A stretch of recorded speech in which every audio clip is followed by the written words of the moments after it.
السلام علیکم ورحمۃ اللہ وبرکاتہ۔ وعلیکم السلام ورحمۃ اللہ۔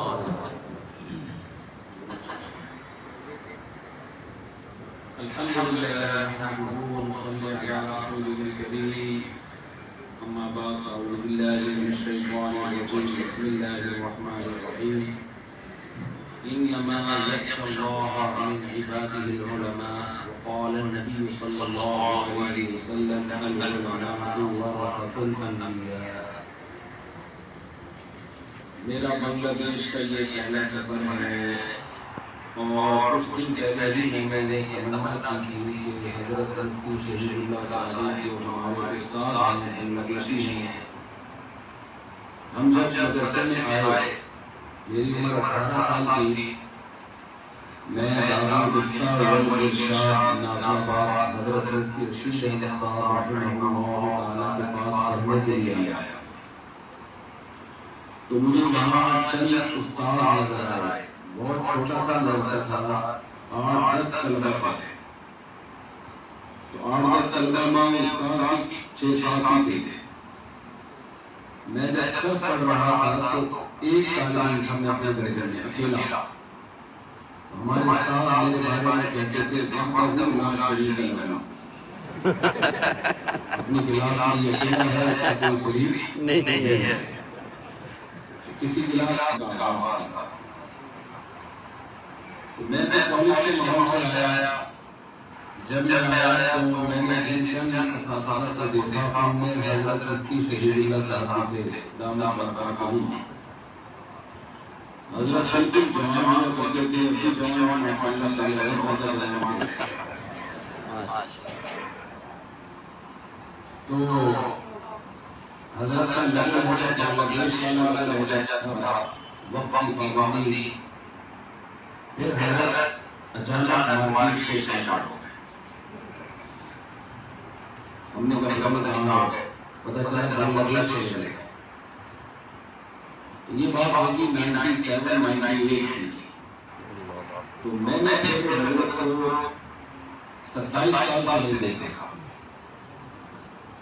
کوئی تو بنگلہ دیش سے آتا پوچھتا بھائی مفتی شہید اللہ صاحب آپ کہاں ہوتے ہیں، میرا ان سے دل چاہتا تھا۔ تو آج اللہ نے الحمدللہ ملاقات کرا دی۔ پتہ چلا تھا کہ حضرت کا ایک مدرسہ ہے، ہم نے سوچا ہوگا کوئی چھوٹا موٹا مدرسہ جہاں طالب علم محمد اللہ شریف 2-3-4 بچے ہوں گے۔ میں ڈھاکہ سے مولانا طلحہ صاحب کو بار بار کہتا تھا بھائی حضرت مفتی شہید اللہ صاحب کی زیارت ضرور کرنی ہے، ان کے مدرسے میں لے کے جاؤ۔ تو ہمیں نہیں پتا تھا ڈھاکہ سے 4-5 گھنٹے ڈرائیو کر کے آنا پڑے گا۔ انہوں نے بتایا گاؤں میں مدرسہ ہے۔ جب یہاں آئے تو میں بلا مبالغہ زندگی میں پہلی مرتبہ اتنا بڑا مدرسہ جانا ہے، سبحان اللہ۔ طلبہ کی تعداد کے لحاظ سے، زمین کے لحاظ سے بڑے بڑے مدرسے ہوتے ہیں، ایسا لگتا ہے پورا بڑا اعظم ہے، لیکن اس میں زیادہ تھوڑے سے ہوتے ہیں۔ تو یہ حضرت مفتی رشید احمد صاحب رحمہ اللہ تعالیٰ جو ہمارے شیخ و مرشد تھے، ان کی برکات ہیں، اور حضرت مفتی شہید اللہ صاحب کے تقوی اور علم اور مردانیت اور اخلاص کی برکات ہیں کہ اتنی تواضع کے ساتھ، اتنی گمنامی کے ساتھ، لوگ کہیں جانتے حضرت کو، لیکن اتنی گمنامی کے ساتھ اتنا بڑا مدرسہ اور اتنے سارے طلبہ، میں آج پوچھ رہا تھا کہ ان کو سنبھالتے کیسے ہیں، حد نگاہ طلبہ نظر آ رہے۔ تو یہ جہاں حضرت کی برکات میں حضرت مفتی رشید احمد صاحب رحمہ اللہ کی، حضرت مفتی شہید اللہ صاحب کی، وہاں یہ اسلام کے زندہ ہونے کی بھی علامت ہے۔ دنیا میں کسی مذہب کے ماننے والے اس طرح سے علم حاصل نہیں کرتے کہ 8 سال 9 سال 10 سال اپنی عمر کا بہترین حصہ، اپنی جوانی کا بہترین حصہ دین کا، اپنے مذہب کا علم سیکھنے میں لگائیں۔ کہیں بھی نہیں ہوتا پوری دنیا میں۔ کبھی آپ نے سنا عیسائی لڑکوں نے نوجوانوں میں 8 سال کے لیے عیسائیت سیکھنے میں وقف کرتے ہیں، اور یہ سب سرکار رہائشی ہیں۔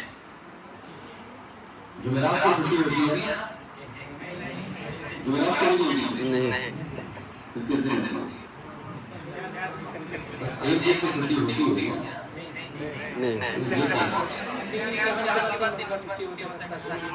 نہیں روزانہ 7 چلتے ہیں، 7 دن 6 دن چلتے ہیں۔ آپ تو ایک دن چھٹی ہوئی، گھر میں جاتے ہیں کیونکہ گھر دور ہے، پورے ملک سے آئے جاتا ہے،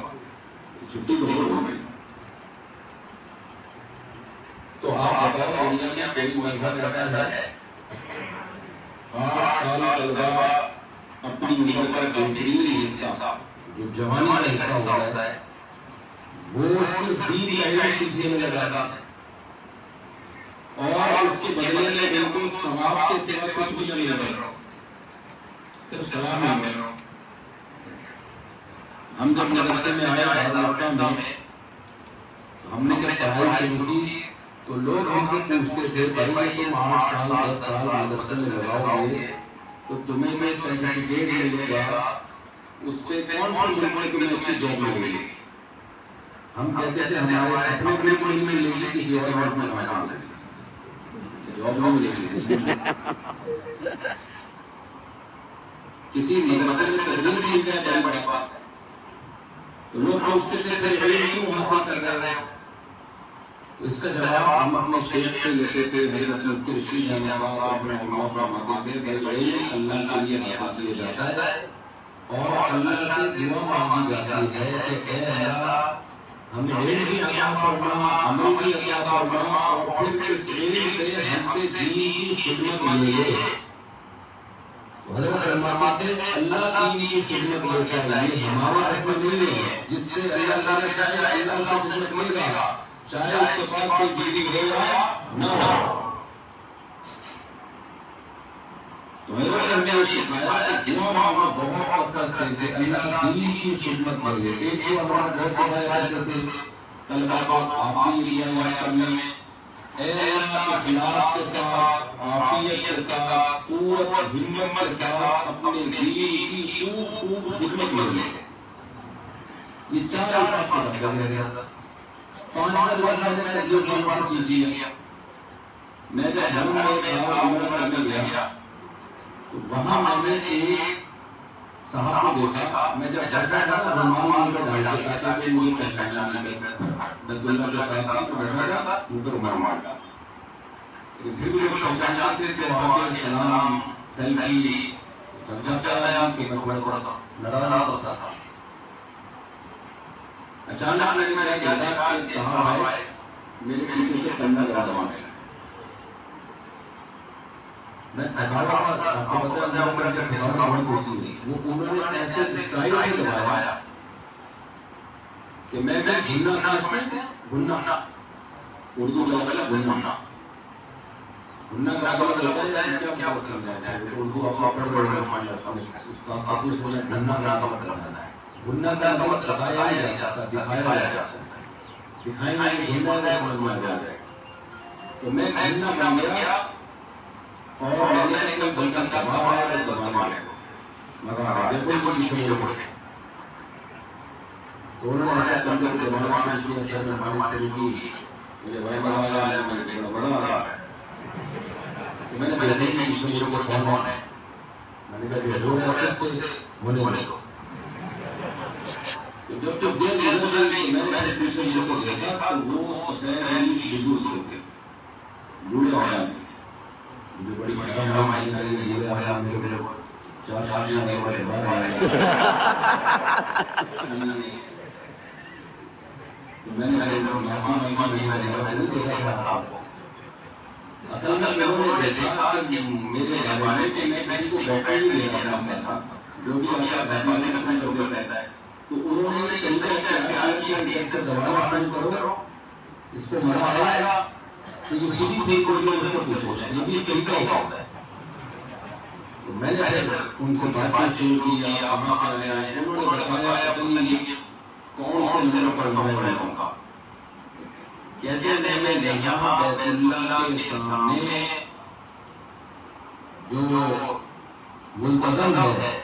اس پہ میں یہاں کتنے لوگوں کو اسی طرح سے دین کی دعوت کے کام میں لگا چکا ہوں 20-25 سال سے یہی میرا طریقہ ہے پھر انہیں واقعات سنائے موبائل میں ایک شیخ صاحب کی تصویر دکھائی جو دعوت کے کام میں لگنے سے پہلے کیا تھے اور یہاں آ کے بیٹھے انہوں نے اس کو دبایا دبانے کے بعد بات چیت شروع کی پھر دین کی دعوت دی آہستہ دین سمجھاتے رہے پھر کہتے ہیں یہاں بیت اللہ کے خلاف کو پکڑتے اس لیے دعا مانگنا نہیں ان کا طریقہ ہے یہ طریقہ پھر انہوں نے تصویر دکھائی اب یہ کیا بن چکا ہے وہ فیصلہ آباد میں کسی فیکٹری کا بہت بڑا شیر تھا شراب کباب اور عیاشی میں لگا ہوا